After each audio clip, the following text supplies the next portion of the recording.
let's review how to add a transition to a clip, specifically using some shortcuts and quicker methods of adding your default transitions like a cross dissolve. And a quick way to add a cross dissolve is just by right-clicking and saying apply default transition. The default transition that we have set for Premiere Pro, which can be changed in the preferences, is the cross dissolve. And so if I do that, it adds a cross dissolve to this clip. If I go in here and zoom into the timeline, you'll notice that the cross dissolve starts right here before this clip starts, before this video clip starts.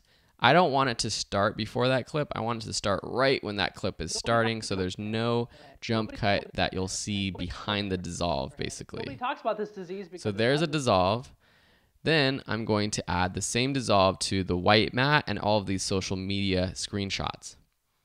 A quick way to do it, and an even quicker way to do that, is just by selecting the edge of the clip that you want to add the transition to and pressing Command D on your keyboard, or Control D if you're on a PC. So let me just play through this, show you what happens. First day I got 100,000 views. Now they dissolve on, which is kind of a cool effect. The problem is that you see this cut right there. See that cut right there?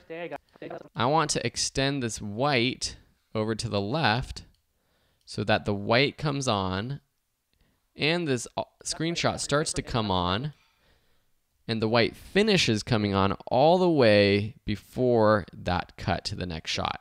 So we don't see any of it. So that's what I did. First day I got 100,000 views. Looks pretty good, huh? Looks a lot better than it did before. We can do a cross dissolve between two clips.